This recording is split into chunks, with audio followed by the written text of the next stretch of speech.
Great. So can everybody see my screen at this point? Yep. Fantastic. So today's workshop is going to cover really two topics. First, acknowledging the transformative changes that are happening in very real time in the 2020 civic engagement landscape. In addition to the 2020 census, and I know Teresa is hosting a workshop at ASH on census, tomorrow's Census Day. You also have a number of primaries playing out, both Democratic primary as well as a few general elections, including in Wisconsin on April 7th, the state Supreme Court, and real changes in how states may be administering elections for the 2020 general election. Additionally, we're going to be hearing from a couple of leading experts in the field of digital organizing, essentially, how community-based organizations and national voter engagement groups are mobilizing and reaching folks through online channels. And that's going to be led by Mike Pfohl of the Organizing Empowerment Project and Darrell Scott of PushBlack. Before we do digital, we're going to hear from Amber McReynolds, the CEO of the National Vote at Home Institute, one of the leading voices right now in terms of working with local election officials, secretaries of state, voter engagement groups, and a number of other stakeholders in trying to navigate what is a very unwieldy and complicated process related to the expansion of vote at home. Very commonly, you hear about vote by mail, but as Amber's going to get into, there's many different components of what makes a successful vote at home experience, with mail just being one part of that. And Amber's going to be getting into that work. But to kick things off, I'm just going to give a little bit of context about my work at the Ash Center and my day job. So I am the managing director of 2020 Vision Ventures and our C3 initiative, the Resilient Democracy Fund. I primarily have an electoral background and have worked in progressive politics, both for candidates, worked for Senator Bernie Sanders for 3 years, was at Planned Parenthood as a state-based lobbyist, as well as oversaw PACs in a few states, and have primarily been in the issue advocacy and electoral space for most of my career. In the last couple of years, I've transitioned to working in the philanthropy and civic engagement space, so working with primarily national and local organizations who are trying to integrate promising new practices into their voter engagement work.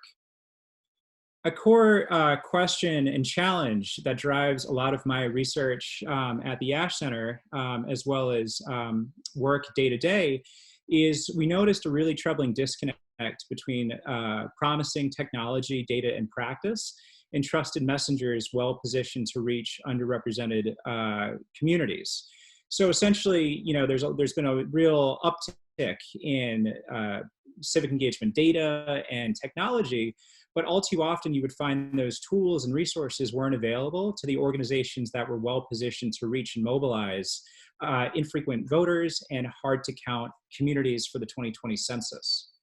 Additionally, and what I'm currently working on my paper for the Ash Center, is how do organizations make more informed decisions around their use of technology?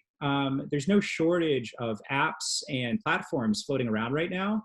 And particularly with the COVID crisis, you're seeing a real surge in outreach to organizations. And how can we help groups in terms of how they go about deciding which platforms, which practices, which tools they can use, and what are some best practices that could be replicated for the broader civic engagement community?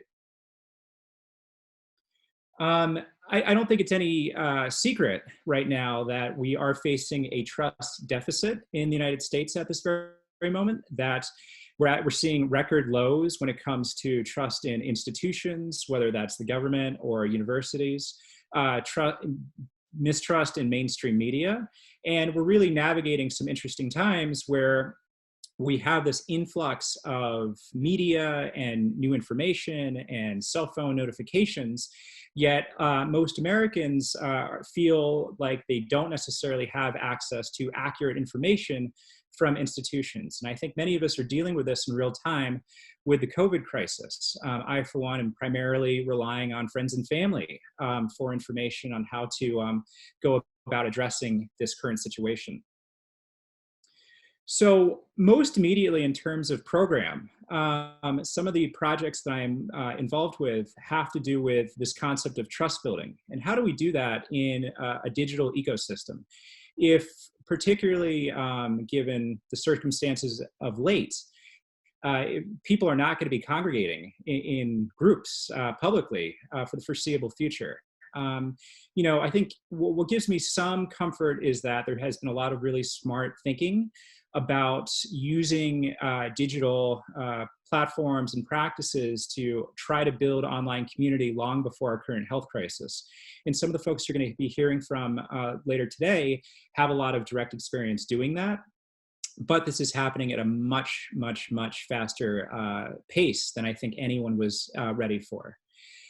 This concept of digital readiness. I think the debate is over about whether digital tools and platforms are relevant for organizing.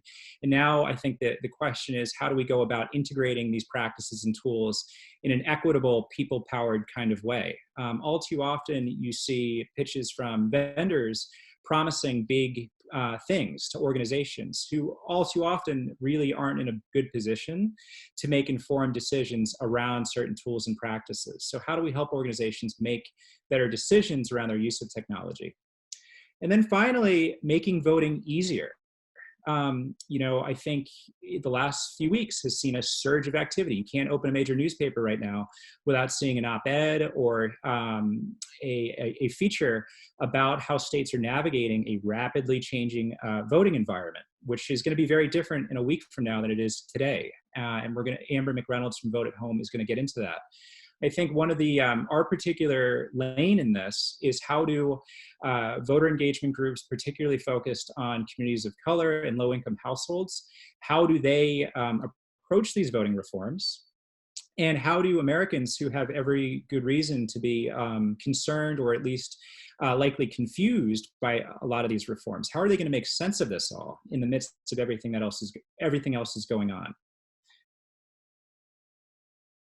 So a couple of the research priorities that we are currently working on, and I think for today's presentations, really understanding how relational contact can help address our trust crisis. And you're going to hear from Mike Pfohl of the Organizing Empowerment Project, who's led a lot of the direct programmatic work, as well as a lot of the research in terms of scalable practices for how we can do digitally savvy, friend-to-friend relational organizing, which has proven to be one of the most objective and consistently proven modes of voter contact. And Mike's going to get into that in a little bit. This situation of mis and disinformation is not new. Going back to 2016, we know that, for example, Black voters in the United States were a top target of Russian mis and disinformation. And we saw, some of the implications that had on voter suppression in 2016. In very real time, the 2020 census is being disrupted in terms of all in-person outreach activities have been shut down by the Census Bureau, and states across the country are canceling their in-person census events. And so some of the ways that we've been addressing that is trying to provide guidance to organizations on available tools that they can utilize. Many of these are free, and to integrate those into their traditional outreach programs. And I'm just going to close with this quote from Steve Jobs, of all people, someone I think synonymous with technology. Technology is nothing. What's important is that you have faith in people, that they're basically good and smart. And if you give them tools, they'll do wonderful things with them. And so Mike and Darrell will be diving into that a little bit more in their presentations. But now I think we're going to turn it over to Amber McReynolds, CEO of the Vote at Home Institute. Amber, can you hear us? Yes, I can. Hi. Okay, I'm just going to turn my screen off and we're going to go to you. Okay. Great. Just Okay. going to get mine up here really quick. And just for folks' context, Amber was the elections director for the city of Denver, which she'll do a much better job at explaining, but has really led the country in terms of a model for vote at home implementation. And she left that role a couple of years ago to head the National Vote at Home Institute. And so she is working with a variety of stakeholders, election officials, state administrators, vendors, voter engagement groups to help them navigate this really chaotic time in the voter administration space. And Amber, you want to take it from there?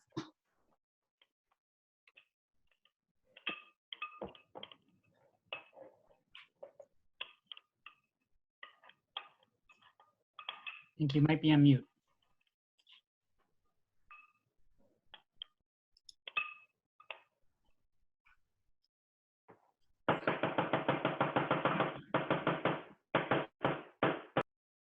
Hey, Amber, can you hear us?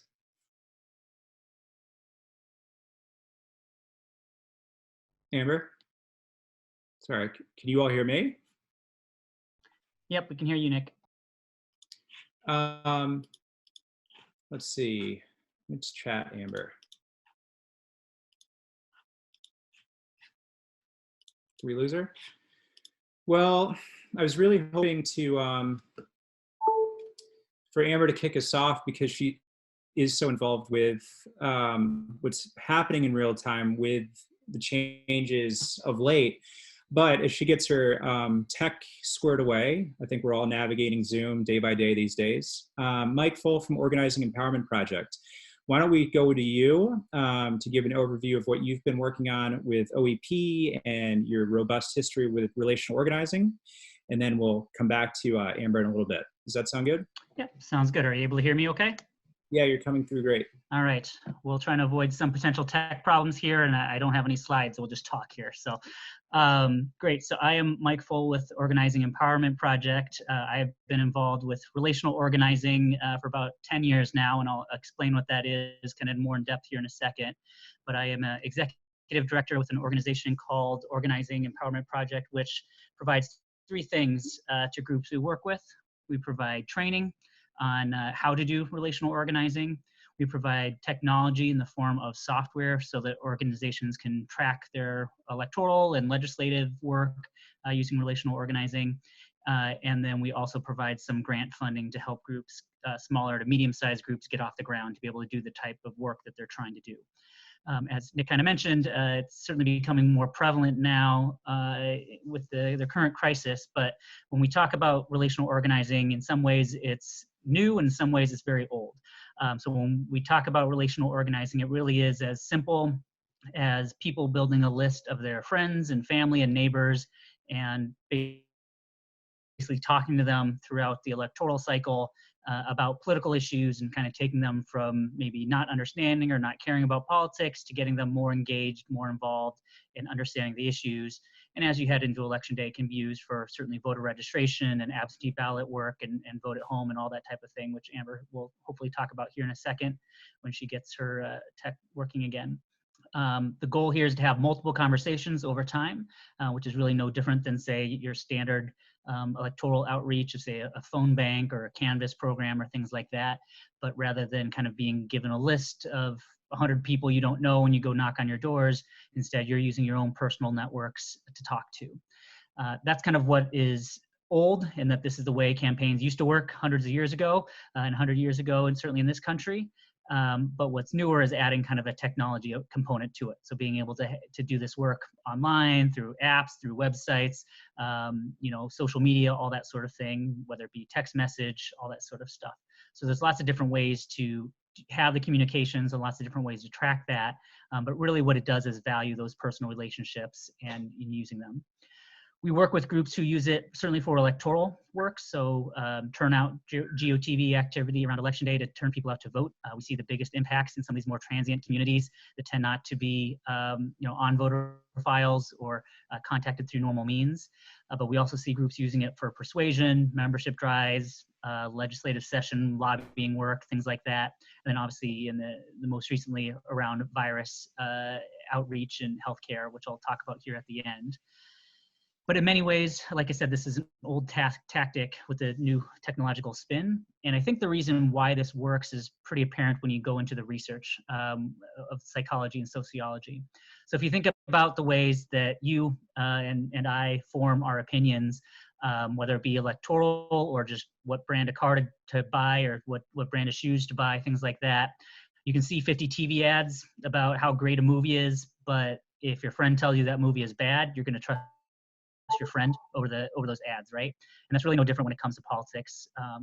We see a lot of sociological and psychological research that show that the facts and the how you say something and when you say it is not as important as who's the one delivering that message. We see trusted messengers are incredibly important when it comes to forming opinions and changing behaviors. And again, relational organizing is a means, whether that be through social media or meeting a friend for coffee or whatever it is. It's one of the best ways to be able to take advantage of that fact that people find somebody that they trust. And in a world where we don't necessarily have trust with news anchors or politicians or things like that, people are leaning on their social networks more than ever. And that's certainly the case during this the virus outbreak. We also have seen, as it relates to this virus outbreak, is it's a two-way street when you're using trusted messengers. It's not only kind of how you're having the conversation with your friend, but you also know them. You know whether they're in a mood to hear what you have to say. You can really focus on timing. So again, with the virus going on, people are losing their jobs. They're concerned about their health. They may have a death in the family. A cold phone call from a phone banker isn't really going to be able to, isn't the right time to get a message saying like, hey, are you going to vote for John Smith? Whereas your best friend or your neighbor will know, hey, this person needs a little extra space. I'll talk to them later on about their electoral choices for the fall. We also see relational organizing is very helpful in combating hyper-targeting that campaigns typically can fall into. So your typical campaign can really use the voter file, and that certainly is still the case even with groups that use relational organizing. But we find that it's an easy way to reach out to communities that are typically left out. So there's great work, authors by Jackman and Spahn in June 2018, if you're interested in some fun reading there, Politically Indivisible in America. But they did a lot of research around that some areas of the country, up to 40% of Latino and African American populations don't appear on the voter file, and therefore they tend to be left out of the political process, whether it be through voter registration or just communications and GOTV and things like that. And using people's personal networks, you're able to connect with more transient populations that may not be in up-to-date information. And that was Jackman and Spahn, and the article is Politically Indivisible in America. It's June 2018. We have this information also on our website, organizingempowerment.org, if you're interested. So yeah, we really see relational as a way to do that, to be able to do that outreach. So again, the concept of relational is pretty easy. You get friends and family to talk to each other. The execution is always hard. Trying to get it to scale is very hard, and that's a lot of what we do in our training and technology side of things, is helping groups to be able to do that work, but we find that is crucial. And especially as it relates down during this time of the virus outbreak, we really see people leaning into their personal networks. I'm sure you have all seen the articles about people responding differently depending on their political background or the geographic background. And so that's both for the better and for the worse of some people not taking the virus outbreak seriously because their social networks are telling them not to trust it, whereas others who maybe normally wouldn't change their behavior or engage in social distancing are seeing through their personal networks, hey, you got to take this seriously. I have a friend who's a nurse and they're pleading for everybody to stay inside. Those types of stories can be so much more impactful than seeing a 6 bullet point checklist from the CDC or something like that, when maybe that doesn't mean anything to you.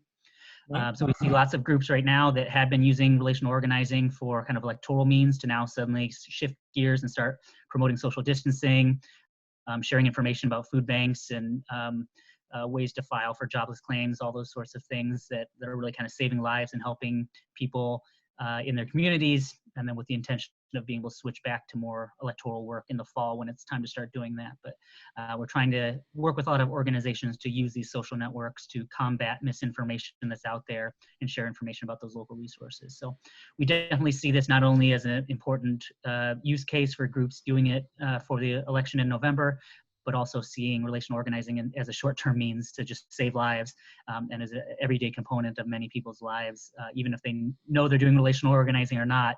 Anytime you're talking to your friends or family, or maybe convincing your grandma to stay inside, even if she doesn't believe this is a real threat, that's utilizing the power of relational organizing to be able to affect change in the community. Mike, I think we're going to do some Q&A after the initial presentations, but one thing I'm hoping you can wrap this up with is you do work in the technology space in that you have an app, it's called Empower, but I feel like a lot of what you're doing is beyond just the technology. And can you just give your perspective on the role of tech in a practice that has been around for decades, if not longer, and how you're balancing, people power and some of these advancements in communications technology, and what you see the relationship should be?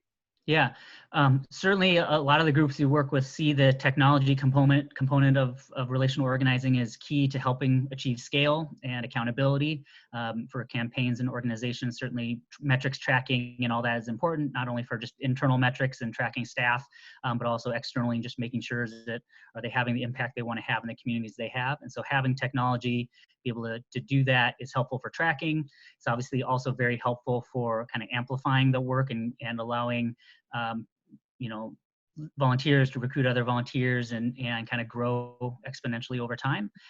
Technology is very helpful for that, but it's also very important to know kind of where that begins and where that ends. That in a lot of this work, it also is true that conversations are being had outside of apps and outside of Facebook and Twitter and things like that. It's, phone calls, it's text messages, it's people shouting out their windows, whatever it may be, that there's also types of conversations that need to happen. And regardless of whether those conversations are happening via technology or in person, we really see it's important as having that human component and using real relationships. It's not just about just trying to figure out how to digitize the work. And we see all the groups that seem to really be leaning in those human components and real conversations and authentic conversations and trusted messengers are having a lot better impact and a lot larger impact. And we'll hear from Darrell with PushBlack here in a little bit. I think is a great example of that, is being able to become a trusted messenger allows you to hit larger scales and have more important impacts in communities. Great. And Mike is also based in Wisconsin, which I think is noteworthy because so many of these tools and platforms usually come out of the coasts. And so a large part of your trajectory came out of the Walker recall effort and brings a real organizer mentality to what he's doing. Yep. Thanks, Mike Pfohl. I think next we're going to go to Darrell Scott of PushBlack. Darrell, you with us? Sure am. Hello, everyone. My name is Darrell Scott. I'm co-founder and CEO of PushBlack. We are the nation's largest nonprofit media platform for Black Americans. And I will be sharing my screen with you so I can take you through a quick presentation. Thank you, Darrell. No problem. Can you let me know if you can see my screen? We can. All right. So hello, everyone. My name is Darrell Scott, co-founder and CEO of PushBlack. We're the nation's largest nonprofit media platform for Black Americans. You have to forgive me. It says 4.6, but we are reaching 4.9 million subscribers as of yesterday. So we are really excited to be raising Black voices in this time with lots of digital engagement around civic engagement. We attract and engage our subscribers with Black history and news stories that we send to folks on Facebook Messenger every single day. And we're keeping them up to date about the news, but also about Black history and just kind of giving people inspiration every single day is what we do. We're also cross-platform. So we're on Facebook Messenger, but we're also on Instagram. We have a podcast that will be coming out in a couple of weeks. We have a few videos in production, and we're also on many other social media platforms. With all of these relationships, we build these deep, trusted relationships. They're all, to raise Black voices, but they're also there to mobilize Black people to vote. So in 2018, we ran a pretty big relational program where we reached a fourth of all Black folks with a personalized voting message on their phone. Now in 2020, our goal is to reach 70% of all Black voting age, voting eligible people. And I want to walk you through how we're doing that. But first, I want you to know that everything that I know about organizing and about Black voters comes from women in my family. 4 generations of Black women in my family. And if you look to the bottom right, that's my late great grandmother, Neely Mound Hoax Matthews. She voted once in her life, and that was for Winthrop Rockefeller, who was a Southern Republican integrationist, something we haven't heard in a long time. He was running against a Southern Democratic racist segregationist, is who we also know as Orville Faubus. Orville Faubus is the former governor of Arkansas who ordered that the troops go to the Little Rock Central High to stop students from getting inside that school for the Little Rock Nine. She voted for the good guys. She voted for Winthrop Rockefeller. He was a Republican, but he was an integrationist. He lost, and she never voted again. She was convinced that the election was rigged, that America didn't care about Black people, that Little Rock didn't care, that Arkansas didn't care, and so she never voted again. And it's always been this story that's been passed down to all these other Black women in my family. As you see, there's my mother in the middle, my niece in the bottom left, my sister in the top right, and we've all kind of learned about Black voting through our great-grandmother's story. And so our goal with PushBlack was to create the conditions in which people like my great-grandmother will always vote, because they have a reason to vote, they're informed, they feel brought into the process. And this didn't really exist for a while.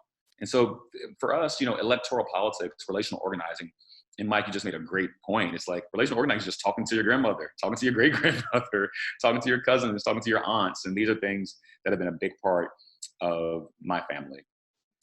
And it's always led to why we're doing digital at PushBlack. We figured that we would meet people where they are. People are on their phones, Black people are on their phones. Americans spend 2/3 of their waking hours texting, browsing, emailing, checking the news, everything. But Black folks, we over-index for having phones that are the sole use of our internet. So again, PushBlack meets Black people where they are on their phones. You'll see here that we have average daily open rates of 40 to 50%. That's much higher than the industry average for email. But what does that mean? It means that we've really tested getting the best messages out to Black folks. And we pre-test all of our content, and so we keep a pretty high engagement. And one note that we put in here is that messaging apps are on the rise, no matter what people say. The most downloaded app on anyone's phone in America, in the world, is Facebook. The number 2 is Instagram. The number 3 is Messenger. So this is a chart from 2018. We can get it updated for 2019, 20, and beyond, and it will still be these same things. So this is where we are. Now, our relational program, our friend-to-friend program, is what you see here. We are saying to someone, hey, are you voting in the election? And they tell us what they're doing. And this is a snippet from what we did during the 2018 runoff elections with Mike Espy and Cindy Hyde-Smith in Mississippi. And so if someone said, yes, I'm voting, we then responded with a nice Carrie Hilson scandal GIF saying we need to talk, and we kind of let them know what's going on. And this goes on time and time and time again until we finally know that they're voting. So it's all fun, right? This is what we do.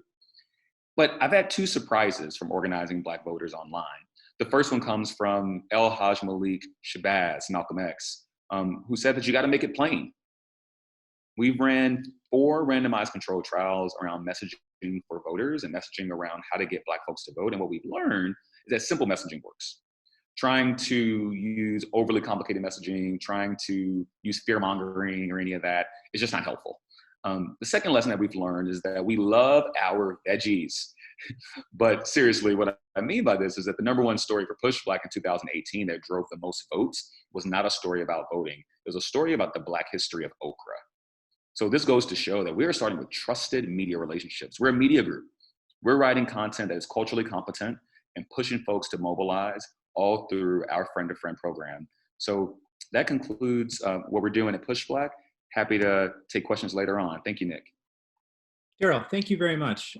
Before we go to Amber, one thing I'm just hoping you could you could address is misperceptions, or I think common misperceptions that you come across in terms of how the electoral industry perceives Black voters, or are there any sort of destructive trends or perceptions about how typically Black voters are addressed that you feel needs to be rapidly changed, immediately addressed for 2020?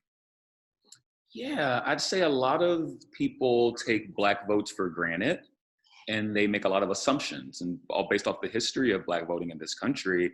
And as a result, they don't focus on Black messaging. They don't focus on, people are way more thoughtful for non-Black campaigns and non-Black voters than they are for Black voters. We get lumped into all these other categories. So I would suggest to people to always try to disaggregate their data and to disaggregate their opinions about voters and to add on a racial equity lens whenever they're thinking about the vote, whenever they are thinking about messaging. So yeah, I would say don't take Black voters for granted. They need to be courted just like any other group because they have a decision to make. Right, and let's not forget the significant numbers of Black voters who didn't vote in 2016 who had voted in past elections. So Nick, to that point, another misperception, people, I mean, I don't know if it's my C3, I'm putting my C4 hat on now. A lot of people are interested in talking about, what about the Black folks who voted Republican, you know, in 2016? I'm like, I don't care. That's the wrong number to be looking at. That's the wrong question. What about the people who didn't vote at all? What about the people who haven't had a reason to participate in the political process for decades? There are millions of these Black people that we need to be going after. And PushBlack is much more interested in how do we build relationships and build liberation for people for whom they don't think that they're supposed to be doing this. That's the work. That's the real work and the hard work, and we're happy to do it. Darrell, thank you very much. Okay, because we do have a tight hour today. Amber, are you, you're back with us? Can we hear you? Hi. Yeah, I don't know what happened. It kind of froze and I lost all audio, so I apologize. Very clear right now. Good, good. Well, I'm going to share my screen really quick. I've got a couple slides to share, if that's okay. Absolutely. The transition we're going to make now is, you know, frankly, we can't be seriously thinking about outreach and trust building without understanding the landscape before us. And that this is a very rapidly changing landscape that I don't think anyone was prepared for or expecting. That being said, the work that Amber has led over the last couple of years has been helping states navigate a shifting voter terrain when it comes to things like absentee voting, vote by mail, voting through drop centers, et cetera. And so Amber's going to give us an update on those changes and some of the recommendations that she's put forth. And Amber, are you ready to go? Yes. Let's see here. Now, can you all see my screen?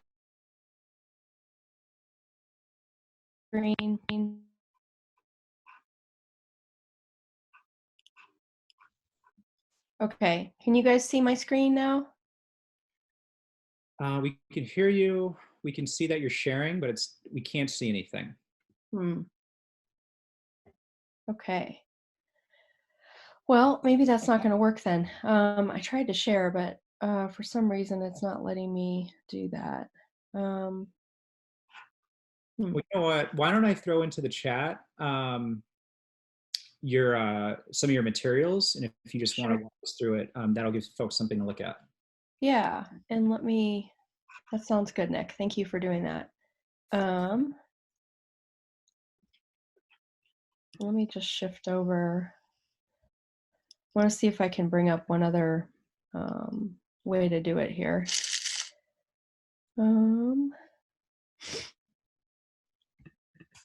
All right, I'm going to try to bring it up in a PDF really quick and see if that can get us what we want. Okay, I will, sorry that I can't share this PowerPoint. It's all right, I have a feeling there'll be other Zooms coming up. Did that work? Nope. No? Okay. All right, well, I'll go ahead and just start then. So thanks for having me, Nick. I appreciate it. The National Vote at Home Institute is a nonpartisan nonprofit organization, and we've been in existence for the last few years, and our goal has been to improve the vote by mail processes and policies, including implementation across the country. So we've been focused on this for a very long time. Prior to being the CEO of the National Vote at Home Institute, I was actually an election official, and I was the director of elections for the city and county of Denver. So during the time that I served as director, I helped to sort of re-architect the Colorado voting model, if you will, and make it easier for folks to vote. And part of our premise in our model was to automatically mail a ballot to every voter, while also having same-day registration, offering vote centers during the early voting period and on election day. And we also instituted automatic registration as well as some advanced auditing techniques post-election. election. So our reform was way back in 2013. We passed a comprehensive set of reforms that would put voters first and eliminate many of the barriers that we saw in the voting process that impacted voters in such a negative way. After doing all that work, I also then implemented this model. So I've transitioned and have experience implementing various models, and then left Denver elections to head up the National Vote at Home Institute in the fall of 2018. So I've run multiple presidential elections, or transitioned various systems over time, and also changed many laws and policies to make it easier to vote.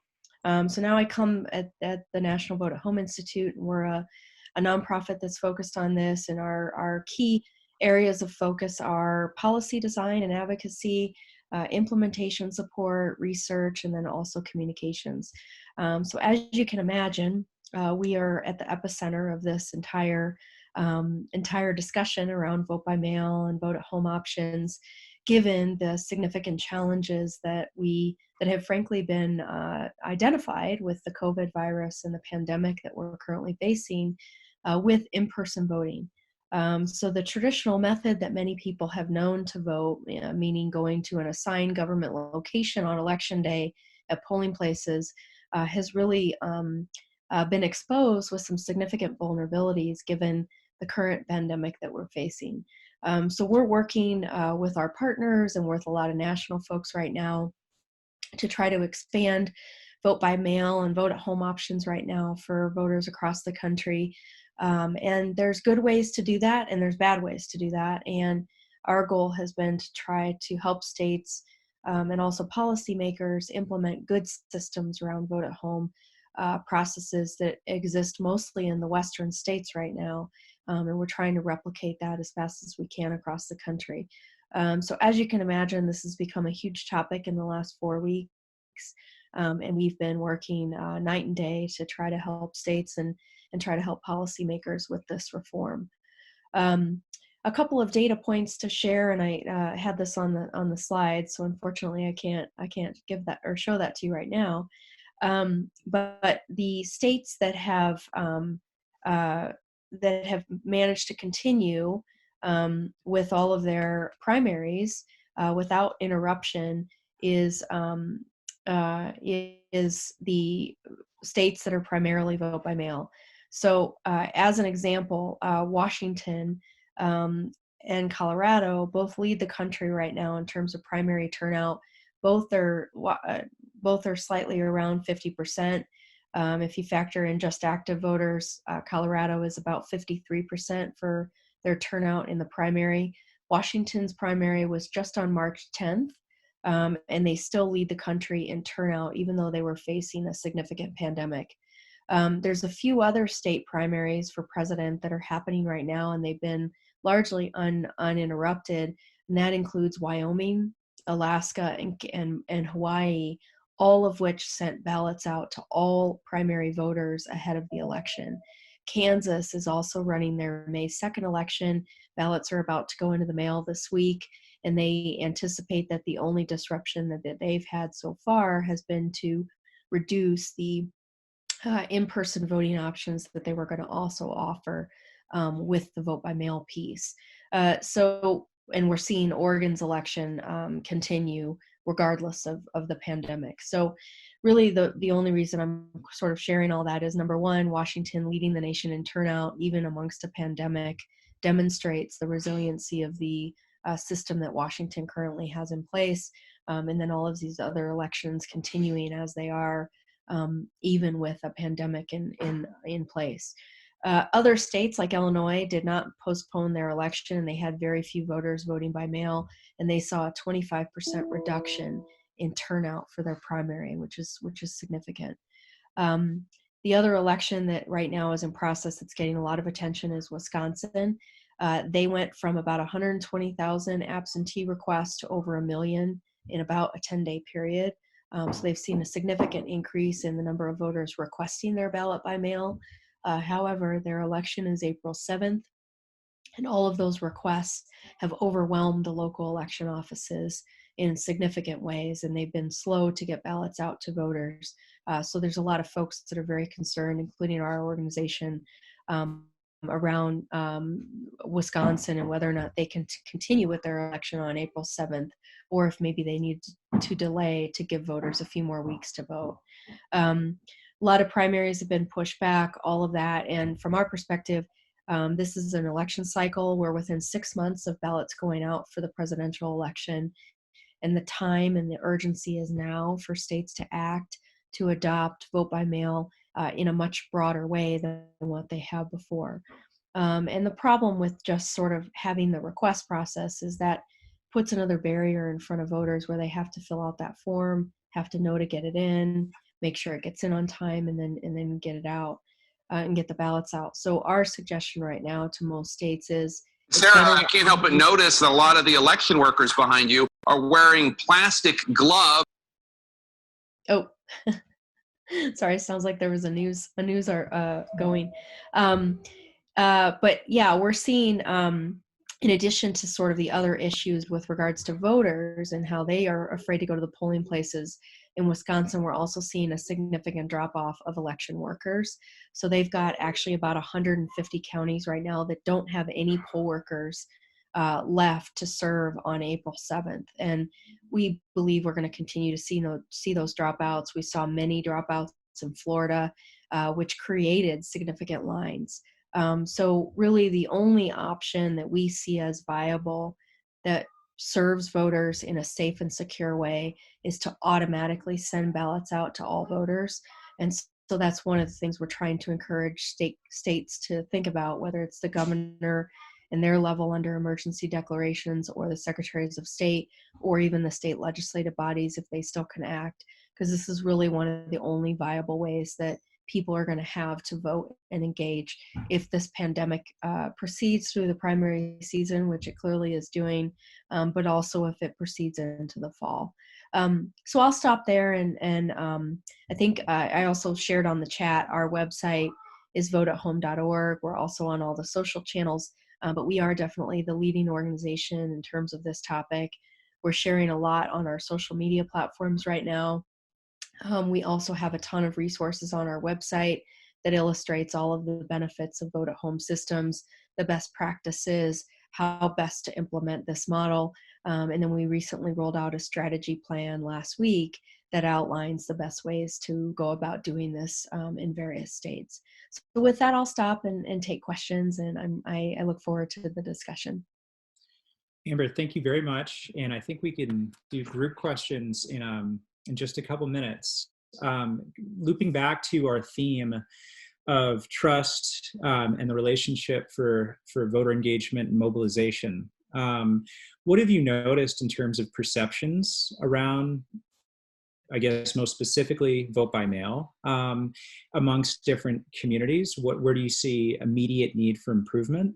And can you just walk us through the different parts of the stool for a vote at home program that, people immediately go to ballots and, the mailing of ballots. But as you know, there's other components to that. For example, ballot drop-off boxes and vote centers. Can you just walk us through those key elements as well? Sure. So when we say vote at home systems, and similar to what we designed in Colorado and what California also adopted based on the Colorado model, is the idea of ballot delivery. So automatic ballot delivery out to every voter while preserving in-person options at vote centers, and vote centers were actually designed and implemented in Colorado.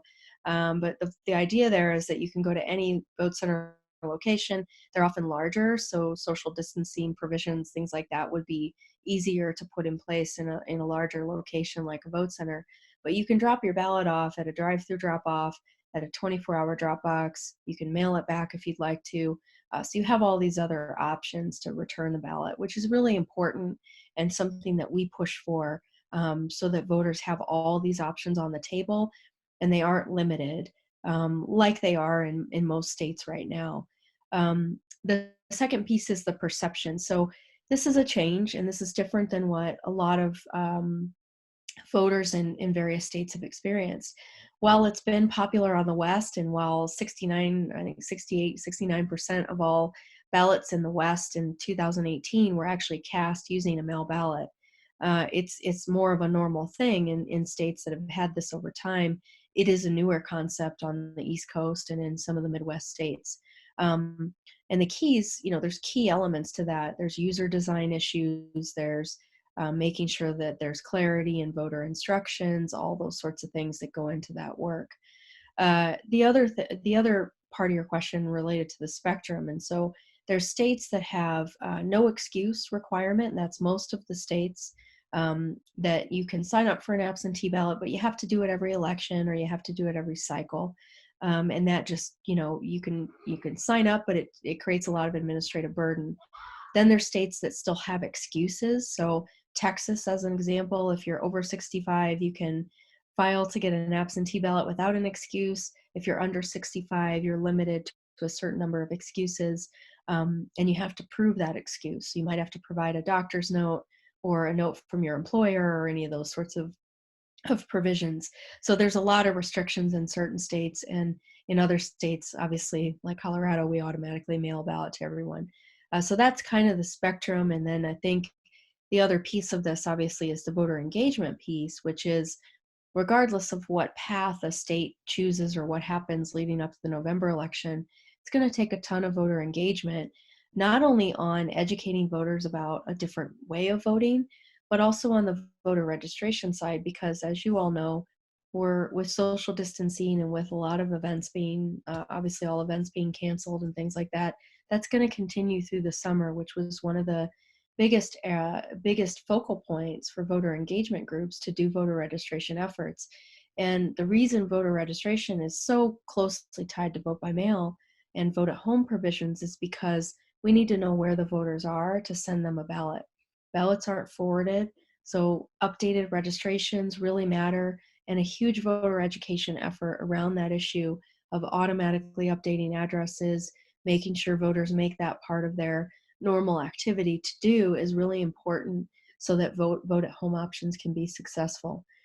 We're also pushing a lot of states right now to put the mail ballot request online and also accept email and even text notifications. Some states allow you to text or call in to get a vote by mail ballot, and we're pushing to expand those things so voters have more options to make those requests.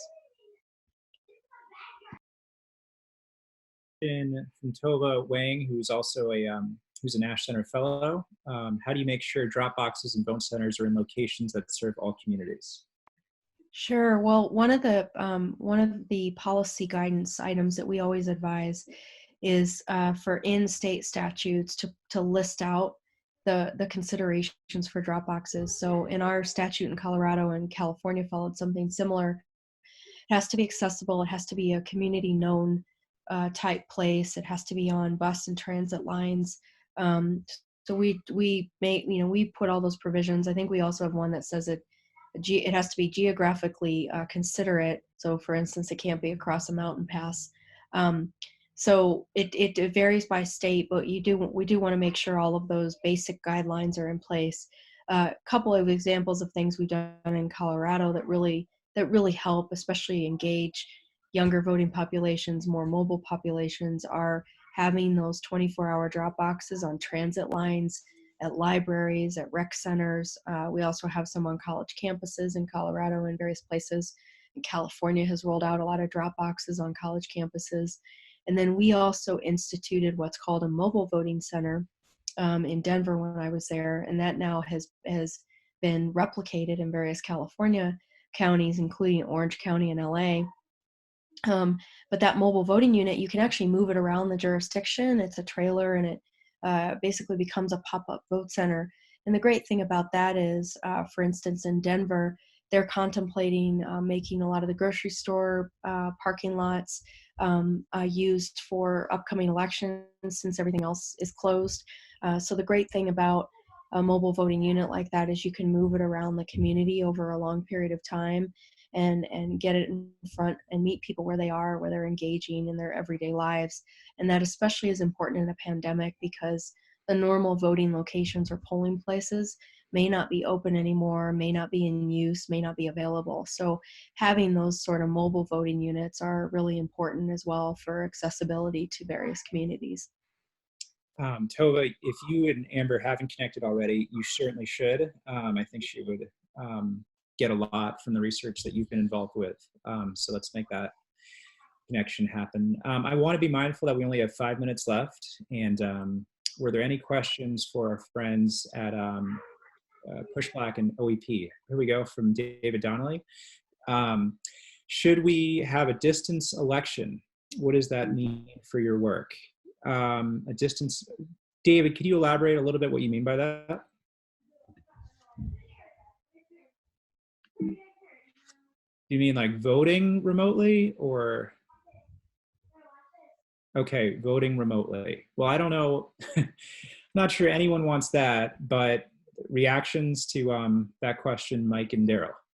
I think from my perspective, whether we want it or not, I think the fall election will have a lot of that when it comes to least organizing. And so a lot of groups are going to have to figure out how to do this from home and how to be able to at least get ready for GOTV from home. As to whether the national infrastructure is ready for 100% absentee ballot based election, God help us, I have no idea, but hopefully there's enough time to figure that out. Good luck, Amber, trying to figure that out. I'd say we should listen to the experts. Thank you, Amber, for what you're doing. I think Amber's the person who's going to be telling us what's possible and telling us that I'm sure she's been trying to get people to do vote by mail for a long time. So I think one of the things that we're seeing is that this democracy didn't have to look the way that it looks, and that there's all these rules, policies, and practices that make zero sense. And so it's going to force everyone to kind of reimagine what strengthening democracy looks like. And so perhaps we all should go think about distance voting. I don't think that's for 2020. I think that's something for us to think about maybe for 2024. But yeah, I think we have to all think about all the ways that we can mobilize folks in these times. We have a question regarding online voting, and Amber, feel free to weigh in on that one too. But before we get to that, Mike and Darrell, in your spaces online, are you seeing, I saw a pretty concerning report about misinformation targeting perceptions around vote by mail. Are you all seeing anything in your channels around concerted efforts trying to make a confusing situation even worse around these changes in the states? Go ahead, Darrell, if you want to lead. Yeah, I think we definitely see, any election cycle, we see misinformation going out about when is election day, where's your polling site, all that sort of thing. I think that's no different during this time of chaos. And then as it relates to same thing, misinformation around healthcare and virus needs and things like that, I think that continues to be an issue. So people are just trying to lean into combating misinformation with accurate information and trusted messengers. And I don't think that's going to change, whether that's, whether the virus disappears tomorrow or not. That's going to be a problem all the way through November. Oh, Amber, you're on mute. And Nick, I can add something on that. Pew just put out a study today that they did a full poll and asked Americans what they were afraid of doing, and 66% of those polled indicated they were afraid and would not go to a polling place at this time. And so that's real. It's 2/3 of voters in the country right now, and that's probably going to continue to get worse as we see stories out of Florida, for instance, with poll workers that had coronavirus and saw close to 2,000 people go through their polling locations. So I think that number is going to continue to be a problem, and that's why it's so important that we, frankly, try to get a ballot in the hands of every voter so that we don't have those worries in advance of the election, while still preserving in-person options for voters should they need that. But I'm convinced that, in addition to the sort of dropping out of poll workers, I think Americans are going to continue to be more and more afraid of going in to vote, given the circumstances that we're facing right now. Got one more for Darrell, from Nick Anway. What advice would you give to get out the vote organizations who are pivoting to digital but don't have as much expertise as PushBlack? He's agreeing that you might have expertise, Darrell. Well, what I'll say is that we're tinkerers. So tinker away, like get on the platforms and learn them. If you, and it doesn't matter the digital platform. Like, I think we should spend less time trying to say, oh, we should be on this, we should be on that, we should be on everything. So let's figure out how to grow audience on every single platform. Now, we can help with that, of course. So I'm happy to talk with folks and kind of give some guidance there. At PushBlack, we use lean experimentation to help us think through our product cycle. So I'm happy to follow. Nick, let's follow up with folks with some resources if they're interested in some of the lean resources that we use. Small is just fine, starting off small. So for PushBlack, what's become this thing that's 4.9 million started off as a Google Doc with links to third-party articles and just me having an attitude about the news and turning that into a perspective, but finally it's a little bit more professional. But it began as just tinkering around. So I would say lean into the discomfort of the platforms and use that as a way to figure out ways to organize around it, is what I would suggest. Oh, go ahead, Amber. Well, I was just could I answer, there's a question on the chat about Georgia. Yes, okay. And I know we were just out of time. I did a point Darrell just made that I think is really important for making sense of this complicated, chaotic moment is no one can say with certainty what is going to work in a month from now because of so much ambiguity about what the landscape is going to be. And so the need to test, to experiment, to work that into your programs, I think is a really, really important point. And, I think often folks are intimidated by research and, traditionally it hasn't been done in the most equitable, thoughtful way. I do think there's a body of work coming together about how to incorporate research into your voter engagement programs. Folks like Tova, for example, are doing a lot of really good research there. And, just something to keep in mind, and the importance of new voices at this moment in time. Like we're entering a no man's land in terms of what is going to work in a very unpredictable situation. So to keep an open mind, be testing and experimenting, I think is going to be really important. Amber, do you want to close this off with this last question? Sure. And then Teresa is going to wrap us up because we're already a couple minutes over.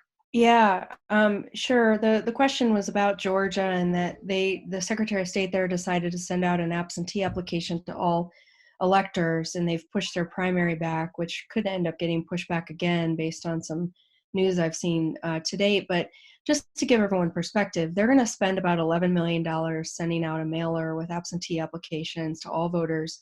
They're not providing postage on that. And the crazy thing is my estimate for them to actually just send ballots to every voter in the state of Georgia would be about 12 million. So they're spending $10 million sending out applications with no postage on them. Voters have to then return that. Then Georgia has to turn around a ballot, which are probably going to be a great number. So they're actually going to spend way more on this process than they would had they just sent ballots out to every elector. So I wanted to just sort of share that with the group because, that's why it's so important that we pay attention to how states are, when they say they're expanding vote by mail or they're expanding options, we need to pay very close attention to how they're doing that, because in a lot of cases, it doesn't make sense or it's not even feasible within the time frame. So hopefully that's helpful. I also put my email on the chat if anyone has any other questions or follow-ups for me. So I appreciate it. Thanks, Nick. Of course. Teresa, before we turn it back over, I just also want to acknowledge Arkun Fung, who's on the call at the Ash Center, who's done some really compelling research about making sense of the wide aperture and in terms of how and why certain messages are getting the traction that they are, and just making sense of how we got to this point. And, I strongly encourage people to check out Arkun's research in that space, and I've personally found it very helpful in terms of orienting around the challenges our democracy is facing. So just want to acknowledge and glad he was able to join. Teresa, do you want to take us from here? Sure. Thank you, Nick. I want to thank the panel again for a dynamic conversation today. I know that you left me with a lot to think about. This talk will be posted on the ASH website. I know that some of our audience had difficulty accessing the chat, but please just, if you want to start it from the beginning, the video will be online on the ASH website. Please tune in next week for a workshop hosted by another Tech and Democracy fellow, Daniel Marks, from Color of Change on April 7th. And you can follow us at Harvard ASH. And lastly, thank you to the audience for joining us, for your patience in as we figure out the technology, and take care, everyone. Bye. Be safe. Thank you, everybody.